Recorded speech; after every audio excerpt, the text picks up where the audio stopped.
Amém, irmãos? Muito boa noite. Então vamos para a nossa exposição bíblica. Como de hábito, vamos salmodiar. Salmo de número 21. Salmo 21. Diz assim a palavra do Senhor: o rei se alegra em tua força, Senhor, e na tua salvação grandemente se regozija. Cumpriste-lhe o desejo do seu coração, e não negaste as súplicas dos seus lábios. Pois vais ao seu encontro com as bênçãos de bondade, pões na sua cabeça uma coroa de ouro fino. Vida te pediu, e lhe a deste, mesmo longura de dias, para sempre e eternamente. Grande é a sua glória pela tua salvação, glória e majestade puseste sobre ele, pois o abençoaste para sempre, tu enches de gozo com a tua face. Porque o rei confia no Senhor, e pela misericórdia do Altíssimo nunca vacilará. A tua mão alcançará todos os teus inimigos, a tua mão direita alcançará aqueles que te odeiam. Tu os farás como um forno de fogo no tempo da tua ira. O Senhor os devorará na sua indignação, e o fogo os consumirá. Seu fruto destruirás da terra, e a sua semente dentre os filhos dos homens. Porque intentaram o mal contra ti, maquinaram um ardil, mas não prevaleceram. Assim, tu lhes farás voltar as costas, e com as tuas flechas postas nas cordas, lhes apontarás o rosto. Exalta-te, Senhor, na tua força, então cantaremos e louvaremos o teu poder. Até aqui. Amém. Vamos abrir o nosso texto base, livro do Gênesis, capítulo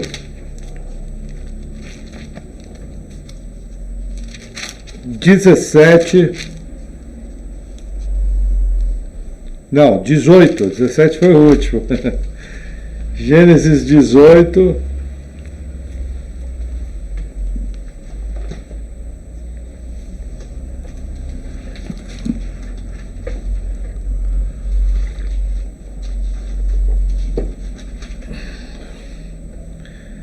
Diz assim a palavra do Senhor: depois apareceu-lhe o Senhor nos carvalhais de Manre, estando ele assentado à porta da tenda, no calor do dia.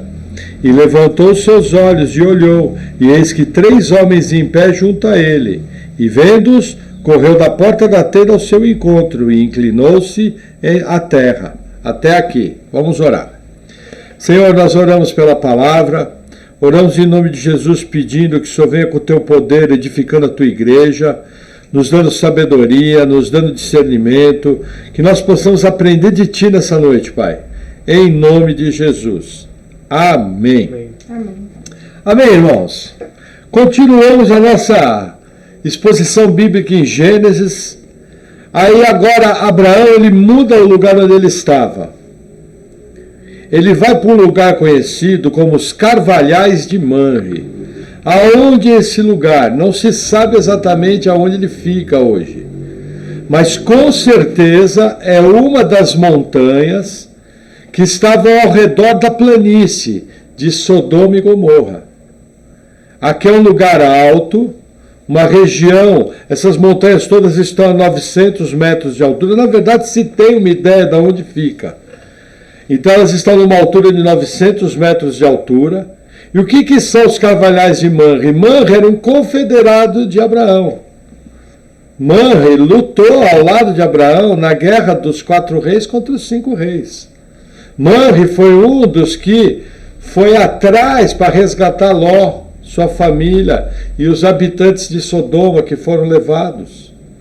Então Manre, como a gente costuma dizer, era parceirão de Abraão. E por que Abraão foi para esse lugar? Primeiro, Abraão era nômade, vivia da criação de gado. E os pastos não eram pastos plantados como nós temos hoje. Hoje nós temos toda uma tecnologia, por exemplo, embora algumas pessoas queiram distorcer a verdade, a maneira que o gado é criado hoje é uma maneira que não judia da terra, A questão da alimentação deles é super balanceada, super compacta. Naquela época não havia nada disso. É uma região seca, que variava em terrenos com mais pastagem e menos pastagens. O gado era muito grande, não era apenas só Abraão que cuidava de gado, e de tempo em tempo ele precisava viajar. E qual foi esse lugar? Quais foram os pontos que levaram Abraão a vir para esse lugar? Primeiro, um amigo dele, Manre, mostrando que Manre era parceiro, porque abriu uma região sua para o seu amigo levar todo aquele... Gente, a quantidade de gado que Abraão tinha era enorme. Lembra-se que capítulos atrás, Ló, os gados de Ló e os pastores de Ló tiveram confusão com os pastores de Abraão. Por quê? Por causa que a terra ficou pequena para os dois. Então não era pouco gado que Abraão tinha. E Manre gentilmente abriu para isso. E havia um segundo motivo que Abraão foi para esse lugar. Quer ver que interessante? A própria Bíblia nos mostra. Vamos abrir em Gênesis 13, versículo 18. Gênesis 13, 18 diz assim: E Abrão mudou as suas tendas e foi, e habitou nos carvalhais de Manre, que estão junto a Hebrom, e edificou ali um altar ao Senhor. Ali tinha um dos altares que ele havia feito. Então não foi à toa. A gente percebe Abrão voltando aos altares que ele tinha construído. O que eram esses altares? Eram locais de adoração, que Abraão resolveu adorar a Deus naqueles lugares, de uma maneira... esses altares, eles registram pontos na vida de Abraão. Na verdade, a gente percebe, se eu não me engano, são 5 altares que Abraão coloca no livro do Gênesis, todos os locais onde ele adorava a Deus. E veja que interessante, ele estava ali, vamos voltar no capítulo 18, ele estava ali e aparecem 3 homens em pé junto a ele. E o que ele faz? Ele sai correndo da sua tenda e vai ao encontro desses homens e se inclina em terra. Esse inclinar em terra mostra um respeito. Mostra que aqueles homens eram bem-vindos, era um costume da época. Hoje em dia se ensina que você não tem que se inclinar diante de ninguém. Nem de pai, nem de mãe, nem de patrão, nem de professor, nem de pastor. Naquela época era o contrário, as pessoas honravam umas às outras. Na verdade, Deus é um Deus que nos orienta na sua palavra a tratar todas as pessoas com honra, principalmente os domésticos da fé.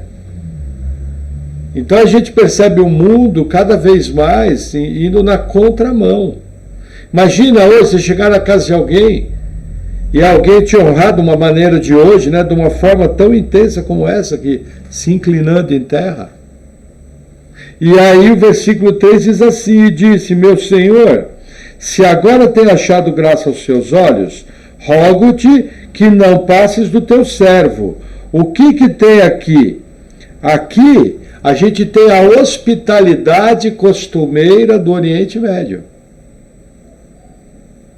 Aonde Abraão aprendeu isso, não se sabe, provavelmente entre os seus pais, na sua família, era uma família hospitaleira. Por quê? Abre rapidinho em Gênesis 19, 2. Olha que interessante. Vamos ler 19, 1. E vieram os 2 anjos a Sodoma à tarde, e estava Ló assentado à porta de Sodoma. E vendo-os Ló, levantou-se ao seu encontro e inclinou-se com o rosto à terra. E disse, eis agora, meus senhores, entrai, peço-vos, em casa de vosso servo, e passai nela a noite, e lavai os vossos pés, e de madrugada vos levantareis, e ireis vosso caminho. E eles disseram, não, antes na rua passaremos à noite. E porfiou com eles muito, e vieram com ele. Aonde que Ló aprendeu isso? Com Abraão e sua família. Era um hábito de família, mas esse hábito não era apenas de Abraão. Haviam outros homens, outras famílias que tinham o hábito de receber bem. Então havia uma cultura. Hoje nós vivemos a cultura do individualismo. Na verdade, muita gente, ninguém quer receber ninguém. Por que tem gente que não gosta de congregar em igreja pequena ou não gosta de congregar em igreja que tem reuniões nos lares? Porque ele quer uma igreja na qual ele vai entrar, ninguém sabe o nome dele, ninguém vai pegar no pé dele, ninguém vai perguntar nada para ele, ele vai consumir um culto, consumir um louvor e vai embora. É uma visão extremamente individualista. Hoje é exatamente o oposto do que a Bíblia indica. No livro de Atos dos Apóstolos, falavam que eles compartilhavam tudo no templo e nas casas, orando, compartilhando refeições. Esse padrão não mudou. Até hoje nós temos que, como igreja, conviver uns com os outros. Estamos passando por problemas com essa pandemia? Sim, mas isso aí vai passar. E a hora que passar, nós vamos restaurar uma comunhão plena, um contato pleno. Mas é muito importante eu ter essa mentalidade. Amém? Amém. Vamos continuar nossa leitura. Versículo 4. Que se traga já um pouco de água, e lavai os vossos pés, e recostai-vos debaixo dessa árvore, e trarei um bocado de pão, para que esforceis o vosso coração. Depois passareis adiante, porquanto por isso chegastes até vosso servo, e disseram, assim faze como disseste. O que Abraão fala? Olha, eu vou trazer água, vocês lavam os pés. Eles usavam normalmente sandálias, as regiões eram poeirentas, e uma maneira cordial de se receber era lavar os pés. Lavar os pés representava a honra. Jesus reproduz esse mesmo padrão, mais ou menos 2.200 anos depois daqui, lavando os pés dos discípulos, com a mesma intenção de honra. Então esse lavar o pé não é apenas uma atitude de higiene, é uma atitude de honrar o visitante. E aí Abraão fala, eu vou trazer pão para vocês. Que naquela cultura já era uma bela recepção. Receber com pão. Nós temos que lembrar que eles não eram ricos como a gente. Que você pegou o telefone ali, você tem um cartão de crédito no telefone, você liga, pede uma pizza. Se tivesse pizza aqui, iFood, provavelmente Abraão ia chegar e falar, manda alguma coisa para a gente comer e rápido. Então por isso que ele oferece pão. Mas veja que interessante a maneira de agir de Abraão. Vamos seguir. Versículo 6. E Abraão apressou-se em ter com Sara a tenda, e disse-lhe, amassa depressa 3 medidas de flor de farinha, e faze bolos. Deixa eu falar uma coisa para vocês, uma coisa curiosa. Muita gente não sabe o que é flor de farinha.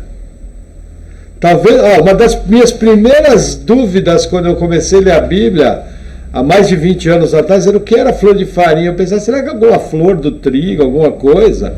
Flor de farinha é o seguinte, é a melhor farinha obtida daquela safra. Então o que Abraão faz? Chega para Sara, ele pede para ela fazer 3 bolos com a melhor farinha deles, cumprindo aquilo que ele falou. Mas veja que interessante, versículo 7, e correu Abraão às vacas, e tomou uma vitela tenra e boa, e deu-a ao moço, que se apressou em prepará-la. E tomou manteiga e leite, a vitela que tinha preparado, e pôs tudo diante deles. E ele estava em pé junto a eles, debaixo da árvore, e comeram. Gente, a refeição que Abraão preparou, veja, essa vitela teve que ser morta, ela teve que ser esfolada, ela teve que ser cozida. O que a gente imagina o quadro aqui pela narrativa? Ele levou os bolos, levou leite, levou manteiga, e aí foi levada a vitela.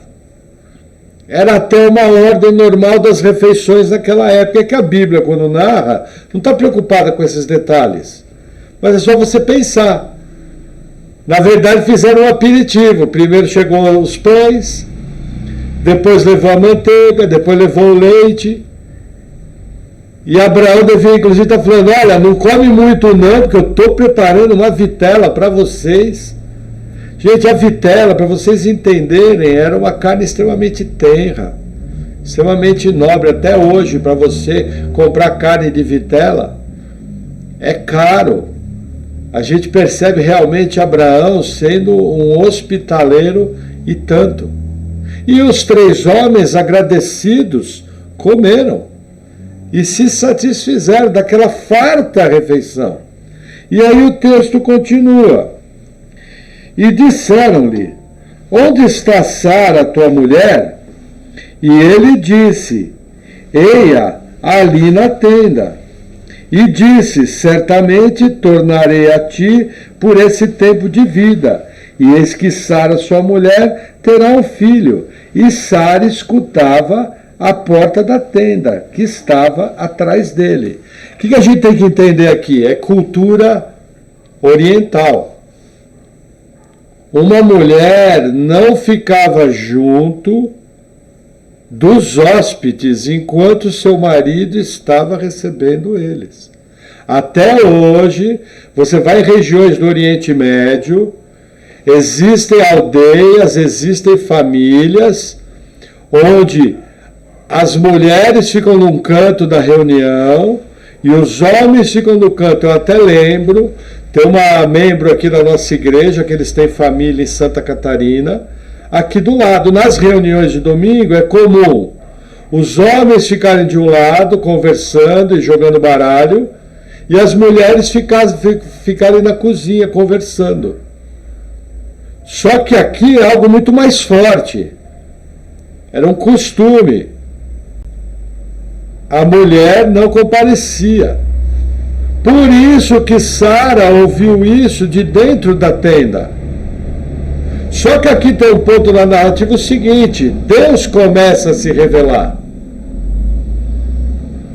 Porque primeiro, ele chama Sara pelo nome. Segundo, ele fala que dali a um ano ele a visitaria e ela teria um filho. Então aqui Deus começa a se revelar. Por quê? Porque na verdade um desses 3 homens é uma teofania. São aparições de Deus no Antigo Testamento na forma humana. São pré-aparições de Jesus Cristo. Muitas vezes ele aparece como o anjo do Senhor. Aqui não tem o termo o anjo do Senhor. Mas o que ele fala mostra que ele é Deus. E mais à frente da narrativa, você vai ver claramente que é Deus que está ali. Se entende-se, a maioria dos teólogos, que quem vem pré-encarnado é Jesus. Não é Deus Pai. Por uma série de coisas, um dia na escola bíblica eu explico para vocês as teofanias, mas a gente percebe Deus começando a se revelar.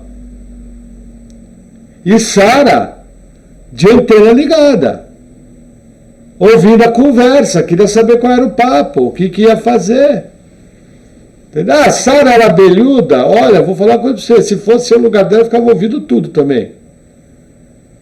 E acho que qualquer pessoa aqui que chegasse 3 visitantes, e você não podia estar, por causa do hábito da época, e você não podia estar lá acompanhando, você ia ficar ouvindo sem nenhum problema, provavelmente sentado ali, só um pano separando, ouvindo a conversa. Não é que ela era abelhuda, aquela fofoqueira, ia fofocar com as mulheres ali do mangue e tal. Não, é uma coisa normal, uma atitude normal. E aí o texto continua. Veja que interessante. Versículo 13. E eram Abraão e Sara já velhos, e adiantados em idade.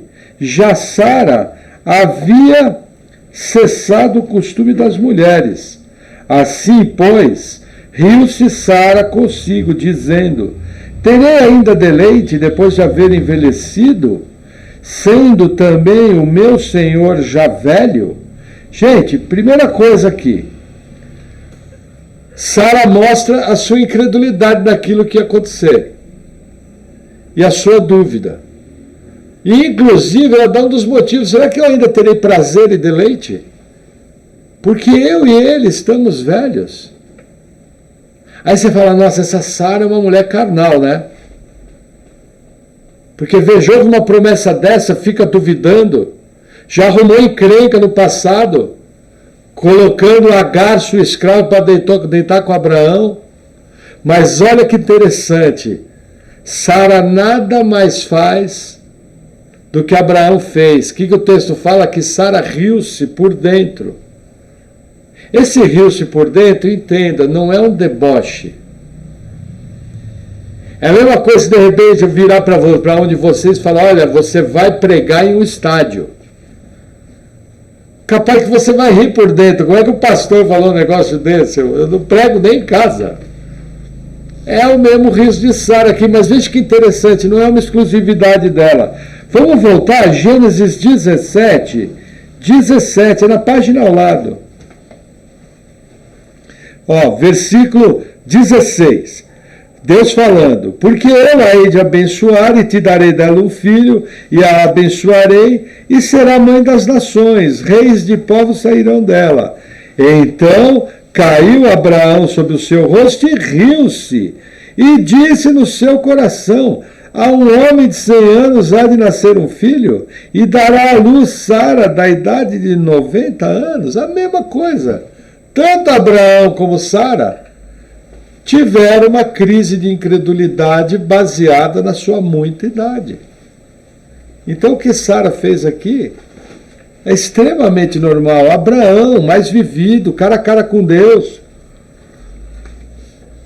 Na verdade, aquele que encabeçou o caminhar espiritual da família.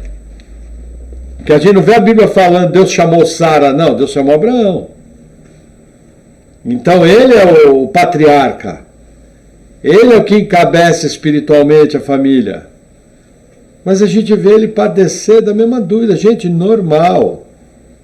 Normal. Deixa eu explicar uma coisa para vocês. A dúvida não representa que você não tem fé que Deus pode fazer. A dúvida mostra apenas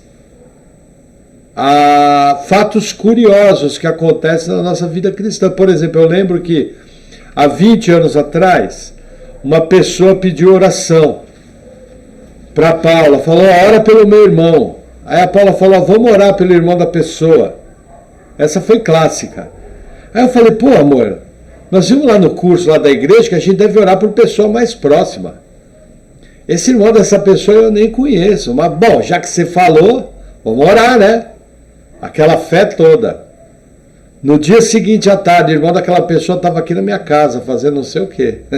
Olhei para a cara da Paula, olhou para a minha cara, olhei para a cara dela, olhou para mim. Foi muito engraçado. Sabe, não há impossíveis para Deus. Mas a dúvida é normal. Foi que nem quando nós fomos comprar os VHS do Esmilinguido. Nós tínhamos naquela época ainda o nosso nome sujo, que antes de nós sermos salvos, nós chegamos a sujar o nosso nome, limpamos tudo, pagamos as dívidas. O irmão já conhece a história. Não teve essa história de Deus lhe pague, nós fomos atrás e pagamos tudo. Mas naquela época ainda tinha restrição no nome. Aí a Paula chegou e falou: vamos botar lá o cadastro, se Deus tiver no negócio, vamos aprovar. E aprovaram.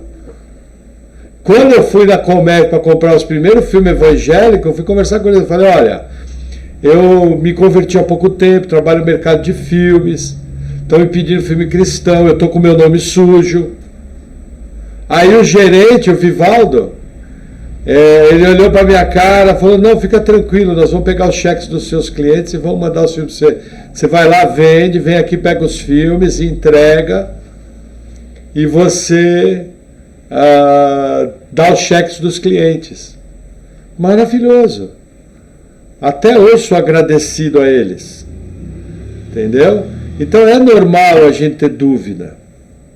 Agora, o que não é normal é viver na dúvida. Eu acho até que em determinadas situações a dúvida mostra a grandeza de Deus. Existe um lado positivo na dúvida. Porque você só vai ficar meio... Essa dúvida aqui, na verdade, é meio assim. Você fica se questionando, fica se perguntando, peraí, como é que vai ser isso? Como é que isso vai acontecer? Eu acho que esse tipo de dúvida está mais ligado a isso. Mas é normal. A gente vê tanto Abraão, homem experiente, já 25 anos andando com Deus, Sara também 25 anos andando com Deus e tiveram a mesma atitude. Amém? Amém. Aí é o versículo 13 o que diz. E disse o Senhor a Abraão, veja que o texto mudou, Senhor aqui é Jeová. Olha como está escrito Senhor aí na tua Bíblia, tudo em caixa alta. Então realmente trata-se de uma teofania. E disse o Senhor a Abraão, por que se riu Sara dizendo, na verdade darei eu a luz ainda, havendo já envelhecido? Haveria coisa alguma difícil ao Senhor? Ao tempo determinado tornarei a ti, por esse tempo da vida, e Sara terá um filho. E Sara negou, dizendo, não me ri, porquanto temeu. E ele disse, não digas isso, porque te riste. Gente, primeira coisa aqui, Deus é onisciente. Onde que Sara estava? Dentro da tenda.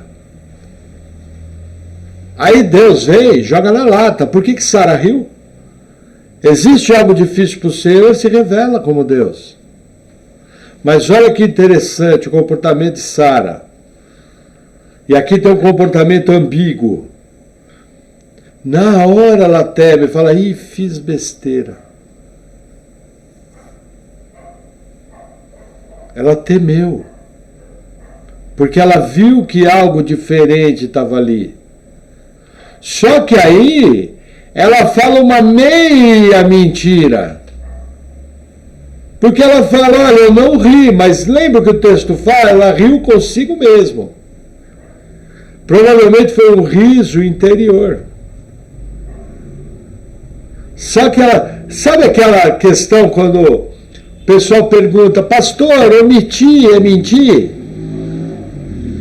Existem situações onde omitir é mentir. E existem situações onde omitir não é mentir, é necessário. Eu tenho que ter bom senso e ser guiado pelo Espírito Santo de Deus para não fazer errado. É o caso aqui. Aqui nesse caso, ela sabia que ela tinha dado risada. E quando Deus se revela, ela sabia que pisou na bola e tentou dar uma costura, não ri. Aí leva outro pito. Não digas não rir, você riu mesmo. Aí ela fica quieta, não abre mais a boca, pergunta se quer mais um pedacinho de vitela. Ah, quer um cafezinho, acabei de fazer, sabe quando a pessoa sai pela tangente? Provavelmente foi o que Sara fez. E aí o texto continua, versículo 16. E levantaram-se aqueles homens dali, e olharam para o lado de Sodoma, e Abraão ia com eles, acompanhando-os.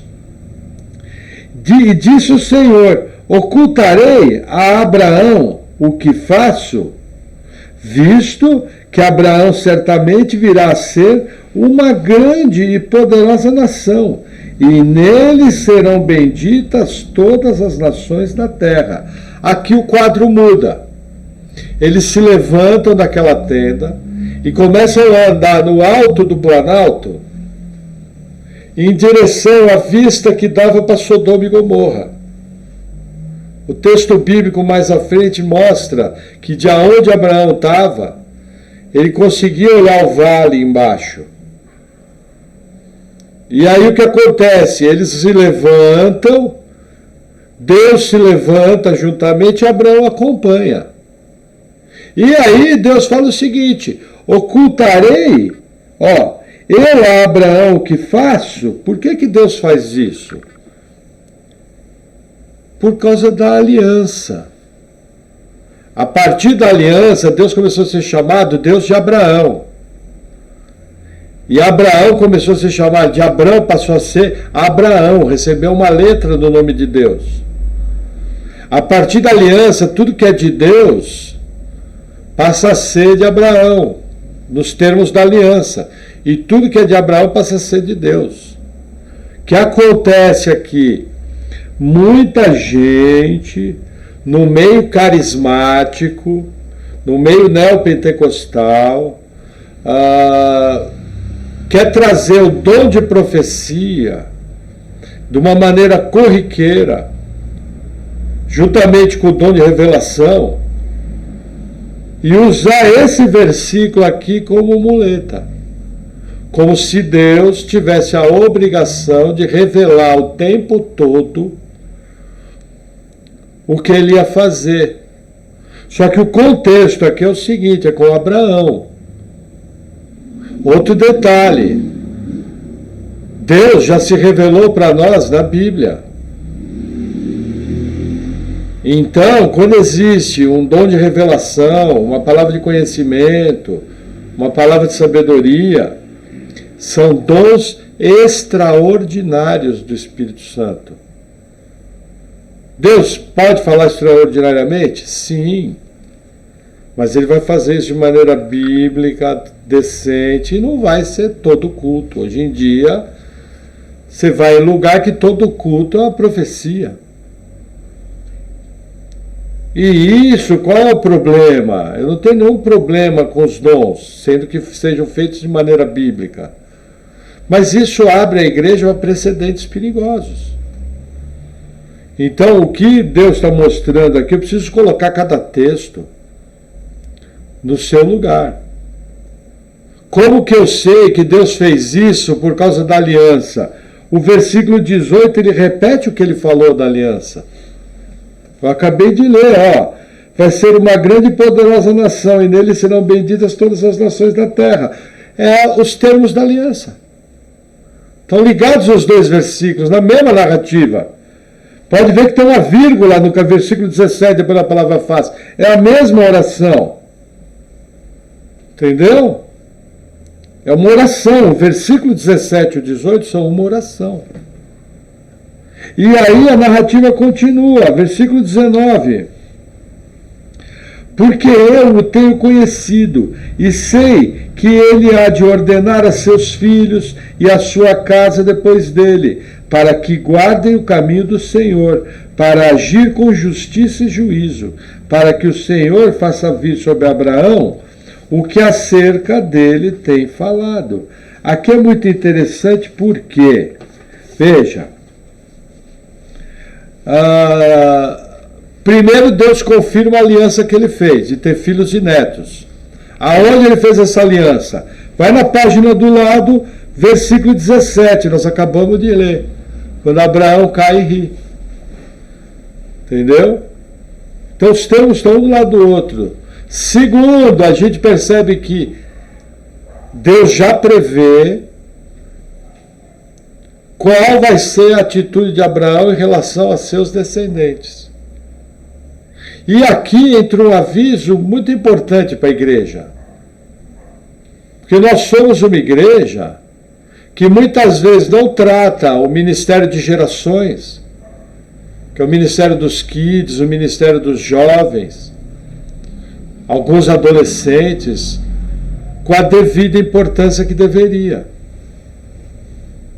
Muitos de nós não temos cumprindo nossa responsabilidade com as nossas gerações, de levá-los para a igreja, de fazer com que eles frequentem culto, com que eles aprendam a Bíblia, que aquilo sirva de vacina contra valores estranhos que estão cada vez mais presentes na nossa sociedade, coisa séria, coisa contaminada, entendeu?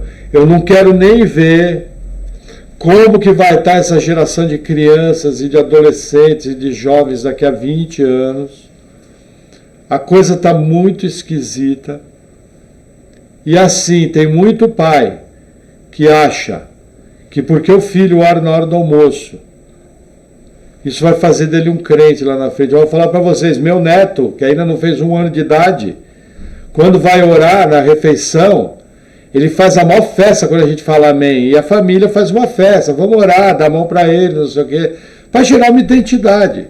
Na verdade, ele não sabe exatamente o que está acontecendo, mas ele sabe que aquele é um momento especial, estamos gerando um hábito.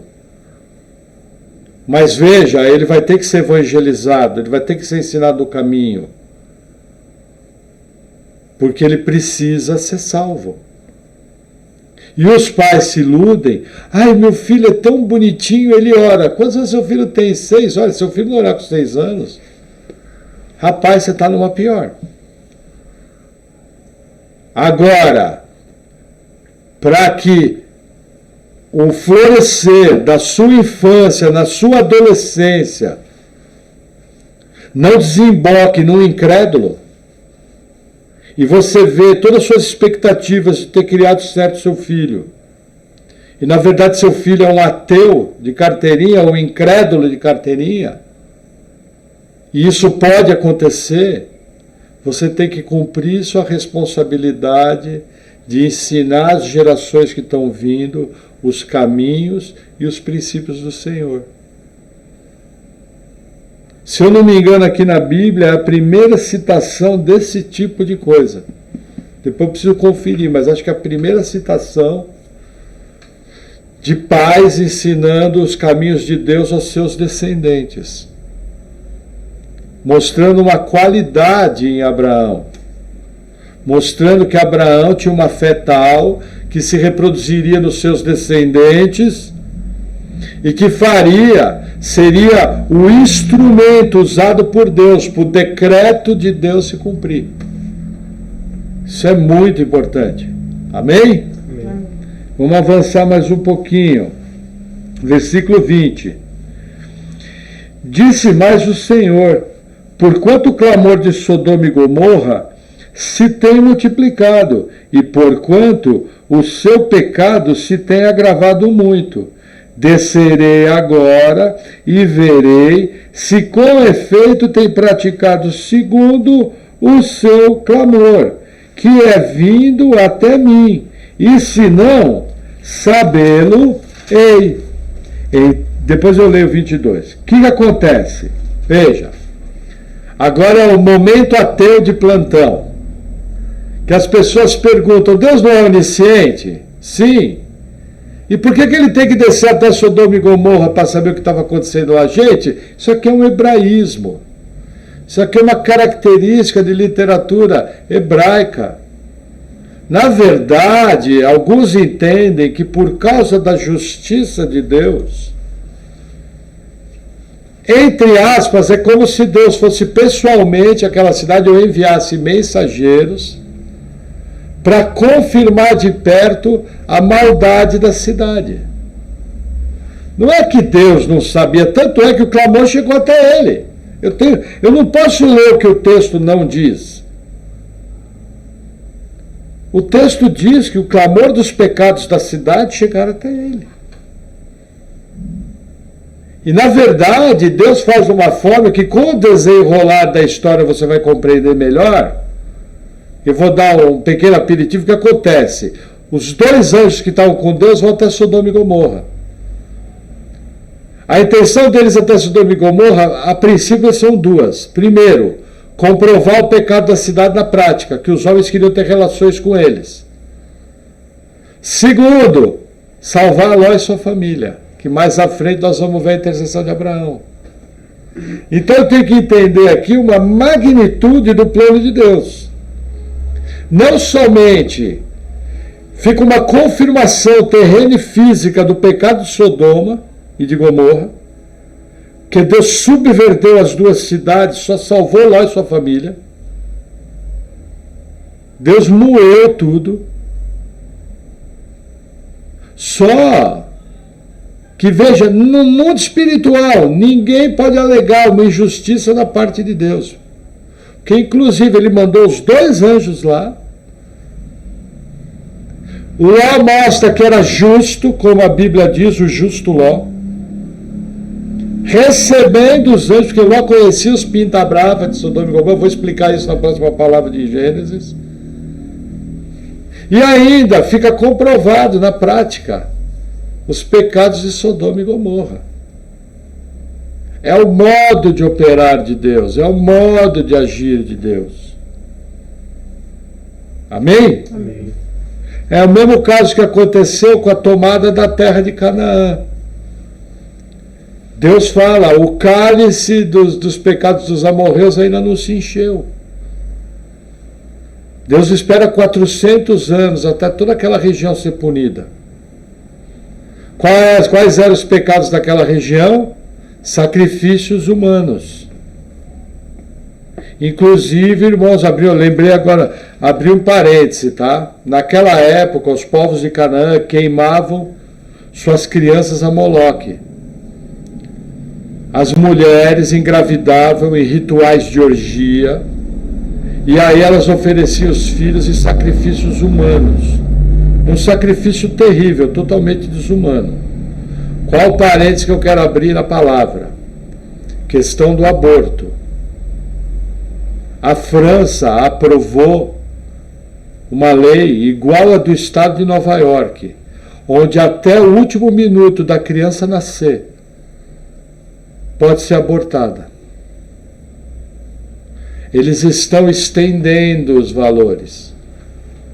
Primeiro, o critério é do batimento cardíaco. Disseram que enquanto tem só um grupo de células, que se falasse do meu lado, leva uma cotovelada no olho, depois eu vou orar por cura, não vai falar em aglomerado de células do meu lado e eu vou ficar quieto. Sabe, eu não admito, e não admita falar em aglomerado de células do seu lado, não seja brando, seja firme, porque ofende o nosso Deus.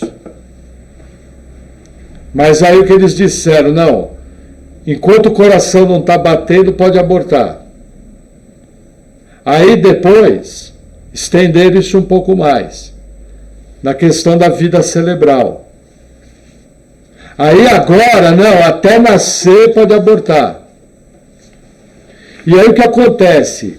Existem progressistas, comunistas, que já estão começando a defender a seguinte tese, que quando o recém-nascido não tem consciência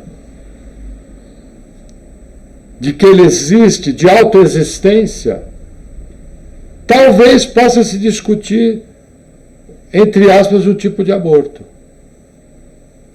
Para vocês terem uma ideia que não vão parar. Não vão parar. Como eu costumo dizer para a igreja, uma igreja não pode dizer em quem seus membros vão votar.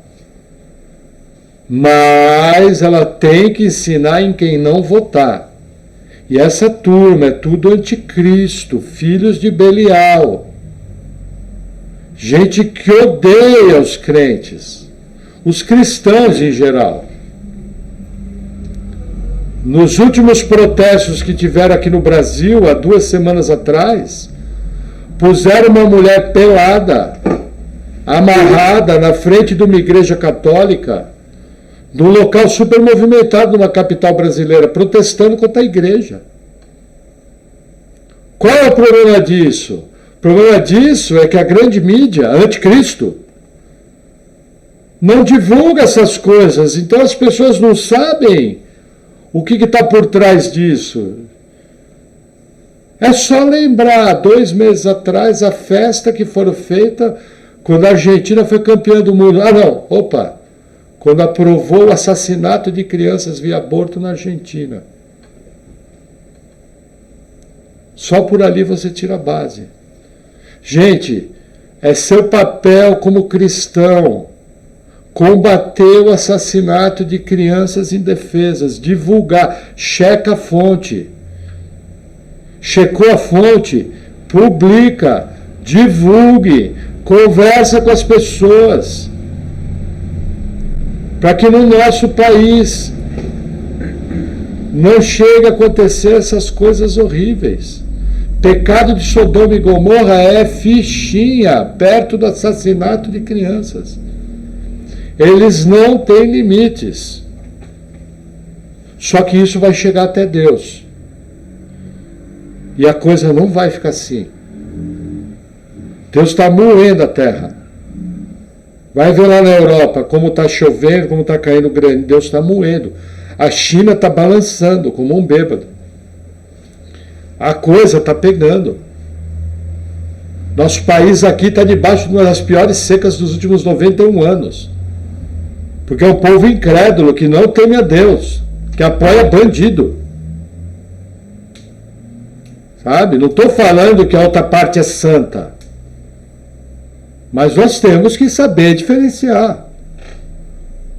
Filhos de Belial. Gente que odeia a igreja. E não pensa que nós vamos sair limpo disso. Vai vir para cima da gente. Então, muito cuidado. Faça a sua parte, ore, interceda, conversa com as pessoas. Sabe? Divulgue informações boas. Corra de fake news. Nós temos que ter compromisso com a verdade, com fontes bem feitas, mas não fique quieto, é coisa muito séria. Vocês imaginam o tamanho da covardia?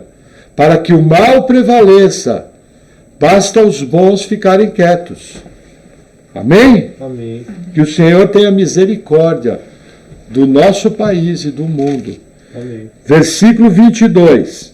Então viraram aqueles homens os rostos dali, e foram-se para Sodoma, mas Abraão ficou ainda em pé diante da face do Senhor. Olha que interessante, os anjos desceram para Sodoma. E Abraão ficou conversando com o Senhor. Gente, a gente não consegue ler a Bíblia aqui, não imagina a cena. Da mesma maneira, lógico, de formas diferentes, que os apóstolos conversaram com o próprio Deus, Jesus, cara a cara.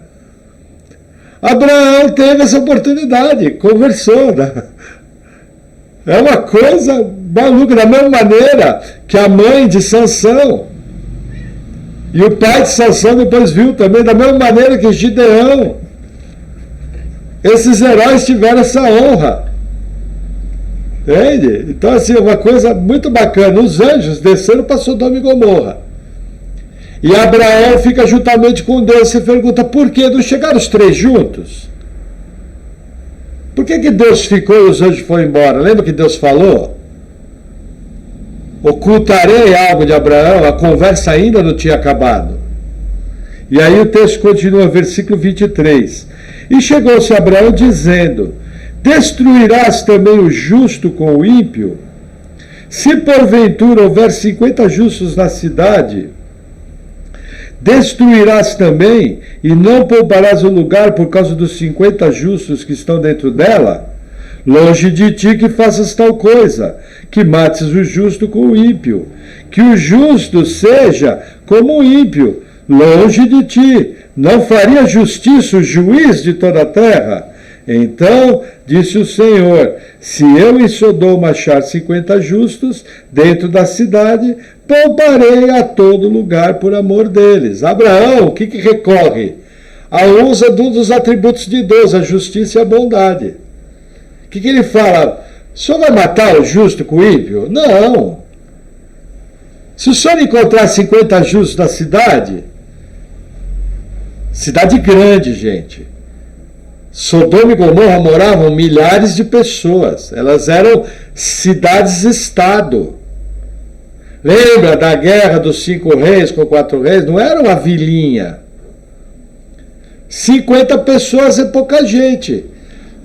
Agora a resposta de Deus é interessante. Deus falou, não, realmente, se eu encontrar 50 justos, eu não vou matar, não vou destruir a cidade. Mas olha que interessante a sequência da narrativa. 27. E respondeu Abraão dizendo, eis que agora me atrevi a falar do Senhor, ainda que sou pó e cinza. Olha a maneira, existe uma teologia aqui. Abraão não está orando a Deus, mas está intercedendo junto a Deus. E ele começa essa intercessão confessando a sua pequenez. Ele fala, olha, eu estou usando, eu que sou pó e cinza, me dirigi ao Senhor. Olha que bacana, um exemplo aqui, bem parecido. Gente, esses princípios se confirmam na oração do Pai Nosso. Pai nosso que estás no céu, santificado é o teu nome, venha a nós o teu reino, seja feita a tua vontade, assim na terra como nos céus. É o mesmo princípio envolvido, colocando Deus na posição de Deus e nós na posição de seres criados, pó e cinza. Mas olha o que Abraão fala, 28. Se porventura de 50 justos faltarem 5, destruirás por aqueles 5 toda a cidade? e disse, não a destruirei se eu achar ali 45. Ó, baixou para 45. Aí você falou, beleza, Deus não vai destruir. Mas olha a narrativa, Deus está quieto, só Abraão que está falando. Deus só está respondendo a Abraão. 29. E continuou ainda a falhar-lhe e disse, se porventura se achar ali 40, e disse, não farei por amor dos 40. Disse mais, ora, não se ire o Senhor, se eu ainda falar, se porventura se achar ali 30, e disse, não farei se achar ali 30. Olha como vai abaixando o número. Uma coisa importante aqui é o seguinte, existe uma teologia na igreja que diz que Deus responde ao homem. Como é que é isso na prática? Que é necessário primeiro uma atitude do homem, para daí Deus responder. Isso não é bíblico. É necessário um decreto de Deus para as coisas acontecerem e Deus agir conforme o seu propósito e o seu decreto. Não entre nessa, já ouviu igreja séria, mas nós temos que lembrar que existem igrejas sérias que estão teologicamente erradas. Em geral, a maioria das igrejas estabelecidas é séria, mas o que não é uma garantia que toda a teologia daquela igreja seja correta. Nós não podemos confundir as coisas. Tem um caminhão de gente salvo, um caminhão de gente nascido de novo. Eu tenho um monte de amigo meu que aonde eles congregam, a teologia não é perfeita, mas eles são sérios, eles amam o Senhor. Eles têm temor de Deus. Então eu não posso confundir a igreja séria com o ladrão. E também não posso confundir que na igreja séria não pode haver uma teologia distorcida. Não é de má fé. É o que a gente costuma chamar de mestres enganados. A pessoa tem uma visão errada daquele trecho da Escritura. O que a gente tem que fazer? Orar e, se possível, orientar o certo. Nem sempre vai ser possível. Mas eu preciso ter muito cuidado quando eu lido com os filhos de Deus. Mas aqui Deus, ele está dando vazão ao diálogo. É o que Deus está fazendo. Ele está dando vazão ao diálogo. E aí o texto continua. Versículo 31. E disse, eis que agora me atrevi a falar ao Senhor, se porventura se achar ali 20, e disse, não a destruirei por amor dos 20. Disse mais, ora, não se irie o Senhor, que ainda só mais essa vez falo, se porventura se acharem ali 10, e disse, não a destruirei por amor dos 10. E retirou-se o Senhor, quando acabou de falar, e Abraão tornou-se ao seu lugar. Gente, é uma coisa impressionante aqui. O capítulo encerra aqui. O capítulo encerra com a seguinte verdade: não havia 10 justos em Sodoma e Gomorra. A cidade estava impregnada. Para vocês terem uma ideia, na época do profeta Elias, Deus fala que havia 7.000 que não dobraram o joelho a Baal. Na época do profeta Jonas, quando Nínive ouve as palavras de juízo, até os animais foram para o jejum, sem comer e sem beber por 3 dias. Então, realmente, aqui é uma afirmação muito séria. Mas eu tenho um ensino aqui muito importante. Gente, hoje à tarde eu estava conversando com o Rodrigo e com a Paula. Tenta lembrar agora na sua memória alguém bem inteligente, uma pessoa de bem que você conhece, uma pessoa que preza pelos bons costumes, uma pessoa que tem caráter, mas que ainda não conhece o Senhor. Tenta lembrar essa pessoa. O que acontece? Qual é o mecanismo que eu tenho que entender? Veja, essa pessoa, ela não crê porque ela não consegue ver. O coração do ser humano natural, ele está endurecido, é um coração de pedra. O homem natural não discerne as coisas do Espírito, que lhe parecem loucura. Porque essa pessoa que você conhece mostra pelas atitudes dela que se ela conseguisse ver, na hora ela ia crer.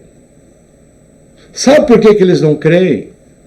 Porque eles não conseguem enxergar que eles estão num barco furado chamado mundo. Eles não conseguem enxergar que tem um juízo. E a pessoa não crê simples porque ela não enxergou o inferno. O que eu tenho que fazer? Quem pode salvar? Deus. Tenho que fazer o que Abraão está fazendo aqui, interceder, Senhor, aquela pessoa. Tem misericórdia da vida dela. Aí você pode usar até a frase de Deus com Jonas em Nínive. 120 mil que não sabe discernir a mão direita da esquerda. Senhor, eles não sabem discernir a mão direita da esquerda, o Senhor sabe que eles estão cegos. O Senhor mesmo nos ensina que o homem natural não vai buscar o Senhor, ele é rebelde ao Senhor. Precisa o Senhor vir executar o milagre, o Senhor tirar aquele coração de pedra. Senhor, Tu és Deus misericordioso. Tu podes. Vem com o Teu poder, salva aquela pessoa. Nós estamos num mundo que está prestes à destruição. Nossa, o pastor está dizendo que o mundo vai acabar? Não, eu estou dizendo o seguinte, que o mundo como está indo, e nós não sabemos quanto tempo tem, é lago de fogo, a Bíblia ensina isso. Há 2000 anos atrás a Bíblia falou que o mundo estava indo para a destruição. Já passaram 2000 anos, eu não sei se vai ser 1 ano, 10 anos, 50 anos, 200 anos ou 1000 anos. Mas eu sei que aquelas pessoas que estão à minha volta também estão prestes à destruição, igual Sodoma e Gomorra. E aí eu vou ver essas pessoas que eu amo, que eu conheço. Dentro dos padrões seculares são pessoas boas. Tem muita gente que busca o que é correto, que busca ter caráter, busca ter um padrão moral. Pessoas que a gente aprende a amar. E eu sequer intercedo por Deus pela salvação deles. Veja, Abraão sabia que Sodoma e Gomorra ninguém prestava. Tanto é que Deus não fala nada. Quem vai abaixando a quantidade de pessoas é Abraão. Inclusive Abraão achava, eu imagino isso, o texto não diz, que tinha 10 justos em Sodoma. Mas nem 10 havia. Veja, quando Abraão intercede, em nenhum momento ele intercede por Ló.